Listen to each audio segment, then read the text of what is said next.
काज़मी साहब, आपसे ये जानना चाहूँगा कि ये जो सारा प्रोसेस चल रहा है इस वक्त, पीटीआई मुज़ाकरात के लिए तैयार हो गई है, एक बड़ी डेवलपमेंट है, अच्छी बात है, पॉलिटिकल स्टेबिलिटी आनी चाहिए मुल्क के अंदर, डायलॉग का सारा प्रोसेस होना चाहिए।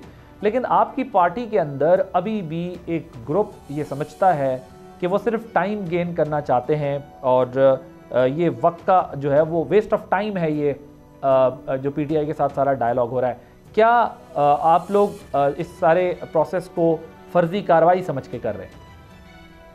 बिस्मिल्लाहिर्रहमानिर्रहीम, रब्बि सल्लि अला मोहम्मद व आले मोहम्मद।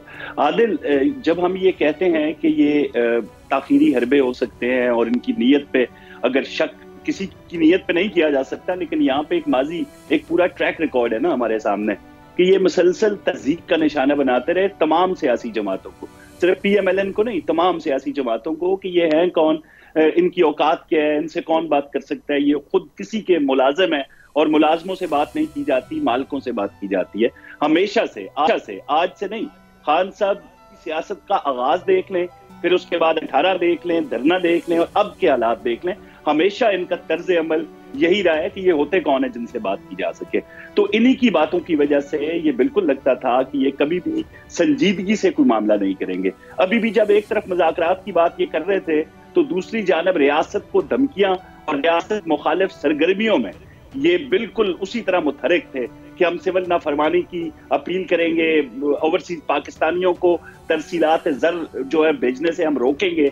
तो ये सारी चीजें सामने थी। मुज़ाकरात इस तरह नहीं होते कि आप धमका के मुज़ाकरात करें। तो जब भी हम ये बात अब भी करते हैं कि ये संजीदा नहीं है, इनके मुतालबात जो हैं वो भी बड़े अजीब किस्म के हैं कि तमाम कैदियों को रिहा कर दिया जाए। अब जो साने 9 मई के अंदर इन्वॉल्व हैं, जिनके वाज़ेह शवाहिद और सबूत हुकूमत और रियासत के पास मौजूद हैं, उनको छोड़ दिया जाए। बानी तहरीक इंसाफ को छोड़ दिया जाए, जिन पे 190 मिलियन का ओपन एंड शट केस सामने है आपके। तो ऐसी सिचुएशन के अंदर फिर मुज़ाकरात को गैर संजीदा कहना पड़ता है और इसमें कोई मुज़ायका नहीं। अच्छी बात है, हर चीज का हल बातचीत से होता है। आज दोनों तरफ से बड़े अच्छे बयानात हमें सुनने को मिले, राना सना की बात हो या असद कैसर की बात हो, दोनों जानिब से बड़े अच्छे तरीके से एक खाका पेश किया गया मुतालबात का, और बाकी तफसीली जो एजेंडा है वो 2 जनवरी को पेश होगा। तो देखें आगे क्या होता है, लेकिन ये जो रियासत मुखालिफ सरगर्मियां हैं इन पे इनको जरा कंट्रोल करना पड़ेगा।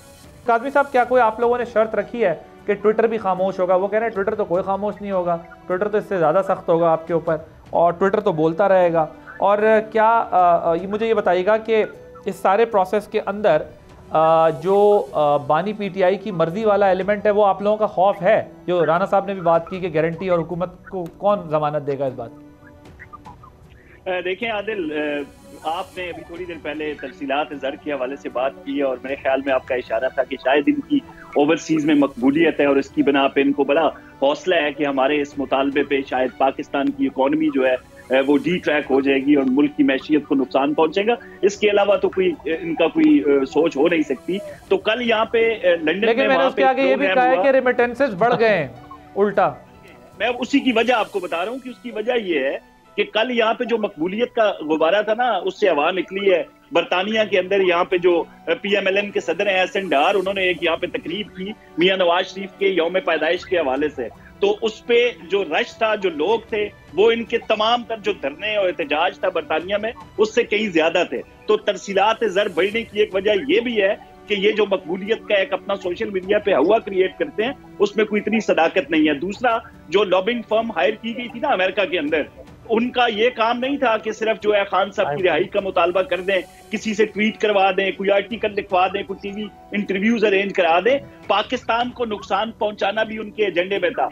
वो लोग जो खान साहब के लिए बोल रहे हैं, जिनको ये कहते हैं जी इंसानी हुकूक के लिए अगर कोई बोलता है तो क्या हो गया, इंसानी हुकूक पे अगर कोई बात करता है तो कोई बात नहीं है। तो इंसानी हुकूक का उनका जो ट्रैक रिकॉर्ड देख लें, उन्होंने कभी इजराइल की मजम्मत नहीं की, कभी भारत की मजम्मत नहीं की, कभी गजा में मरते लोगों की मजम्मत नहीं की। इजराइल की हमेशा हमायत की, इंडिया की हमेशा हमायत की। वो तमाम लोग इस वक्त खान साहब के हक में बोल रहे हैं। तो आप फिर भी पूछते हैं कि खान साहब का ट्विटर कहां से हैंडल हो रहा है? तो खान साहब का ट्विटर वहां से ही हैंडल हो रहा है जो इनके लिए काम कर रहे हैं, इनके रिहाई के मुतालबात आ रहे हैं, इनके लिए आर्टिकल लिख रहे हैं। तो ये तो कोई पोशीदा बात नहीं है। दूसरा, ये कोशिश करके भी काज़मी साहब सोशल मीडिया को कौन चला रहा है ट्विटर सर? की हो गया है काज़मी साहब ਨੂੰ ब्रेक ਦਿਓ जनाब के एक साह ਵਿੱਚ ਉਹਨਾਂ ਦਾ ਕੀ ਸਾਹ ਲੈਣਾ ਹੈ? बोल रहे हैं ता ब्रेक दोगे, सच बोलेंगे ता ब्रेक दोगे नहीं साहब। सब्सक्राइब करें और बेल दबाएं ताकि कोई खबर रह न जाए।